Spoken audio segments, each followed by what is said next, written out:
எந்த தசா புத்தி நடந்தாலும் சரி, பாகவதத்தை தினமும் 5 நிமிடமோ 10 நிமிடமோ கேட்டுவிட்டால் வாழ்க்கையிலே எந்த சிக்கலா இருந்தாலும் சரியாக துவங்கிவிடும். ஆச்சி மசாலா, எந்த சமையலும் ருசி தேடும் ரகசியம். 20 ரூபாய். எல்லா ஜாதகங்களுமே ஒரு பொதுவான தீர்வு உண்டா பணத்திற்கு அல்லது ரிலேஷன்ஷிப்புக்குன்னு கேட்டால் கட்டாயம் உண்டு. கம் என்பதற்குரியவன் கணபதி. சுற்றி உள்ள ஆலயங்கள்லாம் சில படையெடுப்பிலே அழிந்து விட்டன காலப்போக்கில். ஆனால் இந்த கணபதியின் ஆலயம் மட்டும் காலங்களை கடந்து சென்று கொண்டிருக்கிறது. பாகவதம்னா என்னங்க? ஸ்ரீ சுகபிரம்ம மகரிஷியானவர் நாராயணனது ஒவ்வொரு அவதாரத்தை பற்றியும் எளிமையாக சொன்ன கதைகள். எண்ணம் தூய்மை பெறும், அதனால் அந்த கர்மாவின் பாதிப்பு மெல்ல விலகத் துவங்கும். விநாயகர்கிட்ட போறவங்க கிட்ட கிருஷ்ணருடைய வெளிப்பாடுகள் தெரிகிறது. எங்கே கிருஷ்ணன் இருக்கிறானோ அங்கே ருக்மணி தாயார் செல்வத்தை அள்ளித்தர காத்து கிடப்பாள். விநாயகனும் கிருஷ்ணனும் சேர்ந்துள்ள இந்த தலம் வைஷ்ணவ கணபதி என்று போற்றப்படும். விநாயகன் எளிமையாக வசப்படுபவன், உடனே பலனை தருபவன். ஓம் கம் கணபதயே நமஹ, ஓம் கம் கணபதயே நமஹ. பக்தி கதைகள், பக்தி பாடல்கள் மற்றும் ஆன்மீக சொற்பொழிவுகள் மூலம் உங்கள் ஆன்மாவை தூய்மைப்படுத்துங்கள். இன்றைய ஆலய ஆப்பை டவுன்லோட் செய்யவும். வெள்ளை கொம்பன் விநாயகனது பேரொரு கருணையினாலே வாழ்க்கையிலே அனைத்து நலமும் வளமும் கிட்டட்டும். ஐயா, எத்தனையோ கடன் பிரச்சனையில இருக்கிறோம். ரொமான்ஸ்னோ லவ்னோ அதில் ஒரு ரிலேஷன்ஷிப் ப்ராப்ளம். ஐயா, இதுக்கெல்லாம் ஒரு தீர்வை சொல்லுங்கள் என்று பலரும் கேட்கிறார்கள். தீர்வு வேண்டும், அது உடனடியாக இருக்க வேண்டும், அந்த பரிகாரம் எளிமையாகவும் இருக்க வேண்டும் என்பது அனைவரது கோரிக்கையும். சரி, எல்லா ஜாதகங்களுமே ஒரு பொதுவான தீர்வு உண்டா பணத்திற்கு அல்லது ரிலேஷன்ஷிப்புக்குன்னு கேட்டால் கட்டாயம் உண்டு. மல்லியூர் அப்படின்னு ஒரு கிராமம். இது எங்கே இருக்குது அப்படின்னா கோட்டயம் என்று சொல்லக்கூடிய இடத்திலே கேரளாவிலே மல்லியூர் என்ற ஒரு கிராமம். இந்த கிராமத்திலே 1500 வருடங்கள் முன்னால் காக்காசேரி பட்டத்திரின்னு ஒருத்தர் இருக்கிறார். அனுதினமும் சிவ வழிபாடு செய்பவர். காலையில் எழுந்தா நமசிவாயம், ராத்திரி தூங்கும் பொழுதும் நமசிவாயம். இவ்வாறு நமசிவாய மந்திரத்தை சொல்லிக்கொண்டே இருக்கும் பொழுது ஒரு நாள் அகத்தியர் இவருக்கு கனவிலே வந்து விடுகிறார். அந்த கனவிலே வந்த அகத்திய பெருமான், கவலைப்படாதே காக்காசேரி பட்டத்திரி, வணங்கிவிட்டு நீ பாபநாசத்திற்கு வந்து சிவ வழிபாட்டை தொடரு, உனக்கு ஒரு வழிகாட்டுதல் பிறக்கும் என்கிறார். அங்கே வந்து வழிபாட்டு கொண்டே இருக்கும் பொழுது அவருக்கு பீஜ கணபதி என்று சொல்லக்கூடிய க்ஷிப்ரபிரசாத கணபதியின் அருள் கிடைக்கிறது. அந்த பீஜ கணபதினா என்னங்க? தினமும் எழுந்து கொள்கிறோம். ஓம் கம் கணபதயே நமஹ, ஓம் கம் கணபதயே நமஹ அப்படின்னு சொல்லுறோம். அந்த கம்முன்ற ஓசை இருக்கிறது இல்லையா, அதுதான் அனைத்துக்கும் பீஜ அக்ஷரமாக இருக்கக்கூடியது. ஏதான பிரச்சனை வந்து அம்மா அப்பா என்ன சொல்லுவாங்க? கம்முன்னு இருடா அப்படின்னு தான் சொல்கிறாங்க.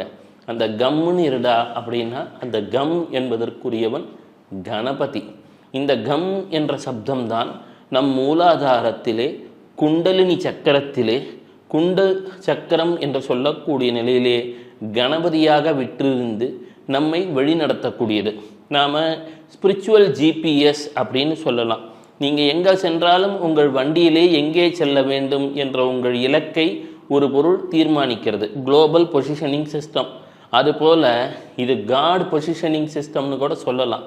அந்த ஸ்பிரிச்சுவல் ஜிபிஎஸ்ஸாக கணபதியே விளங்குகின்றான். அவனது கம் என்ற மந்திரமே விளங்குகின்றது.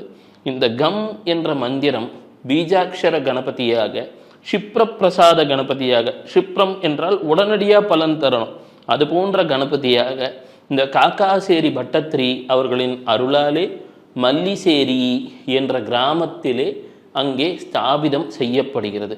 இந்த ஸ்தாபிதம் செய்யப்பட்ட கணபதியை சுற்றி பல்வேறு அற்புதங்கள் நிகழத் துவங்குகின்றன. அதை சுற்றி உள்ள ஆலயங்கள்லாம் சில படையெடுப்பிலே அழிந்து விட்டன காலப்போக்கில். ஆனால் இந்த கணபதியின் ஆலயம் மட்டும் காலங்களை கடந்து சென்று கொண்டிருக்கிறது. 20ஆம் நூற்றாண்டு வருகிறது. அப்பொழுது மல்லிசேரி கிராமத்திலே சங்கரன் நம்பூதிரி என்ற ஒரு குழந்தை அவதரிக்கிறது. இந்த குழந்தை பிறந்ததிலிருந்து மிக மிக பக்தி, விநாயகன் மீது அளவில்லாத அன்பு. எனினும் இது பிறந்த குடும்பத்திலோ அவர்களுக்கு பொருளாதார சிரமம், இவருக்கோ உடல்நிலையிலே சிரமம். எந்த நிலையிலும் கணபதியின் பக்தியை அவர் கைவிடவில்லை. காட்டில் இருக்கிறதுலையே பெரிய விலங்கு என்னன்னா யானை தான். நீங்கள் வேணால் யோசிச்சு பாருங்களேன், யானை ஒரு வழித்தடத்திலே செல்கிறது என்றால் அந்த வழித்தடத்தில் உள்ள எல்லாத்தையும் கிளியர் பண்ணிடும். நீங்கள் காட்டுக்கே அரசன் சிங்கம்னு சொல்லலாம், ஆனால் சிங்கத்தின் காலடி கூட யானையின் காலடியை ஒப்பிடும்போது மிக மிக சிறியதாக தான் இருக்கும். அப்போ யானை என்ன செய்கிறது? வெளியில் இருக்கக்கூடிய அனைத்தையும் அகற்றிவிட்டு பின்னால் வரக்கூடிய அனைத்து விலங்குகளுக்கும் ஒரு வழியை ஏற்படுத்தி தருகிறது. அதே போல யானை முகம் கொண்ட கணபதி என்ன செய்கிறார்? முன்னால் செல்கிறோம், வழியை ஏற்படுத்தி தருகிறார், வழியை நீக்குகிறார். அப்போது அந்த விநாயகருடைய வழிபாட்டை கடைபிடித்து கொண்டே இருக்கிறார்.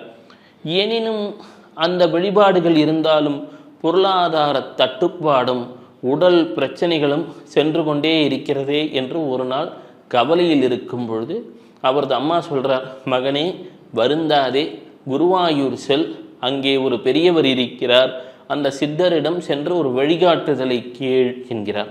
அவர் அவ்வாறே குருவாயூர் கோயிலுக்கு செல்கிறார். செல்லும் பொழுது அங்கே ஒரு சித்த புருஷரை காண்கிறார். அவர் இவருக்கு ஒரு வழிகாட்டுதலை தருகிறார். ஸ்ரீ சுகபிரம்ம மகரிஷி அருளிய பாகவதம். நான் அடிக்கடி என் பேட்டிகளில் சொல்வேன், தினமும் பாகவதத்தை கேளுங்க, உடனே பிரச்சனை சரியாகும். எந்த தசா புத்தி நடந்தாலும் சரி, பாகவதத்தை தினமும் 5 நிமிடமோ 10 நிமிடமோ கேட்டுவிட்டால் வாழ்க்கையிலே எந்த சிக்கலாக இருந்தாலும் சரியாக துவங்கிவிடும். இது எனது சொந்த அனுபவமும் கூட என்று பல்வேறு பேட்டிகளில் சொல்லியிருக்கேன். இவர் என்ன செய்கிறார்? தினமும் பாகவதத்தை படி. நீ எந்த செயலை செய்வதாக இருந்தாலும் இந்த ஒரு செயலை மட்டும் மறந்து விடாதே என்கிறார். மல்லிசேரி நம்பூதிரி தினமும் பாகவதத்தை படிக்கிறார். பாகவதம்னா என்னங்க? ஸ்ரீ சுகபிரம்ம மகரிஷியானவர் நாராயணனது ஒவ்வொரு அவதாரத்தை பற்றியும் எளிமையாக சொன்ன கதைகள். சரி, எப்படி இந்த கதைகள் ஒரு பரிகாரமாக அமையும்? யோசித்து பாருங்களேன். நம் நினைவாற்றல் என்பது விஞ்ஞான ரீதியாக ஸ்டோரி பிளாக்ஸ் என்று சொல்கிறார்கள். நாம் விஞ்ஞான ரீதியாக நம் மூளை இயங்குவதற்கு காரணம் நம்மை சுற்றி உருவான சூழல்களை ஒரு கதையாக நமது மூளை பதிவு செய்து கொள்கிறது. இந்த கதையை வைத்துத்தான் நாம் நமது அனுபவங்களை பெறுகிறோம். தினமும் நீங்கள் தூங்குறீங்க, மறுநாள் காலை எழுந்ததுமே நீங்கள் உங்களை ஒரு பெயரால் அடையாளப்படுத்தி கொள்கிறீர்கள், உங்களை ஒரு வேலையால் அடையாளப்படுத்தி கொள்கிறீர்கள், உங்களை சுற்றி தாய், தந்தை, மனைவி, குழந்தை என்ற உறவுகளை அடையாளப்படுத்தி கொள்கிறீர்கள். இத்தனையும் அடையாளப்படுத்தி கொள்வதற்கு காரணமாக இருப்பது உங்கள் மூளை தரக்கூடிய ஸ்டோரி பிளாக்ஸ், அதாவது கதைகள் தான். அப்போது உங்களுடைய கர்மா என்று சொல்லக்கூடிய விஷயமும் நீங்கள் கதைகளாக என்றோ பதிவு செய்து வைத்திருக்கக்கூடிய அனுபவங்கள், அந்த அனுபவங்களை இந்த பிரபஞ்சம் திருத்துவதற்கு தரக்கூடிய ஒரு மாற்று வாய்ப்பு. இந்த வாய்ப்பை நீங்கள் இது போன்ற நல்ல கதைகளை கேட்கும் பொழுது எண்ணம் தூய்மை பெறும். அதனால் அந்த கர்மாவின் பாதிப்பு மெல்ல விலக துவங்கும். இவர் தினமும் அதுபோல பாகவதத்தை படிக்க துவங்குகிறார். எங்கே படிக்க துவங்குகிறார்? மல்லிசேரியில் உள்ள கணபதியிடம் படிக்க துவங்குகிறார். அந்த கிராமத்தில் இருக்கக்கூடிய விநாயகர்கிட்ட.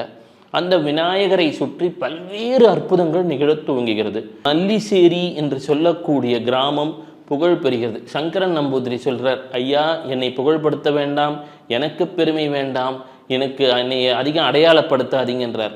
ஒரு விஷயத்தை அடையாளப்படுத்தாதே என்று சொல்லிவிட்டாலே அங்கே பெரும் கூட்டம் கூடிவிடும். ஊரெங்கும் கூட்டம் கூடுகிறது.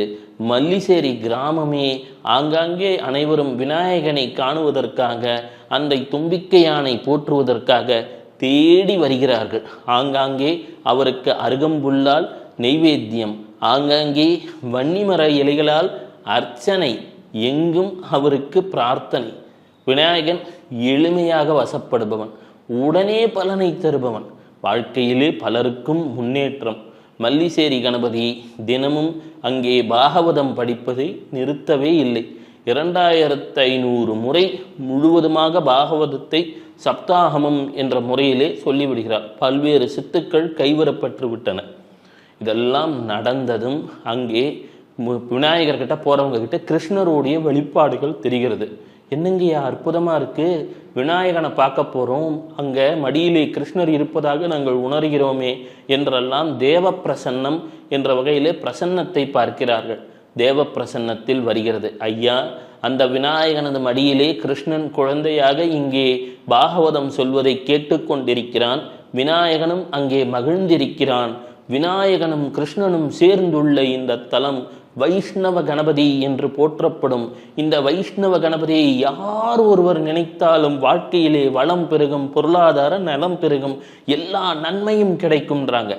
ஐயா எங்களுக்கும் வாழ்க்கையில நலம் கிடைக்கணும் ஐயா, எங்களால் இனிமே கஷ்டப்பட முடியாது, எங்களால் மாதா மாதம் இந்த துன்பத்தை பட முடியாது, மறுநாள் என்ன ஆகுமோ, அடுத்த கணம் என்ன ஆகுமோ, கணவன் மனைவி உறவு பிரிந்து விடுமோ, பொருளாதாரத்தில் சரிந்து விடுவோமோ, வேலையிலே ஒரு பயம் இருக்கிறது, ஜோதிடர் 10ஆம் இடத்திலே ராகு வருவான் என்கிறார், 7.5 சனி ஆரம்பித்து விட்டது என்கிறார்கள், எங்களால் இதுக்கு மேல அஷ்டமத்துக்கான திசை வந்து விட்டது, எங்களை காப்பாற்ற யாருமே இல்லையா, எங்களுக்கு கை கொடுக்க யாருமே இல்லையா, உறவினர்கள் கேவலப்படுத்துகிறார்களே என்றெல்லாம் நீங்கள் அழுது கொண்டிருக்கிறீர்கள்.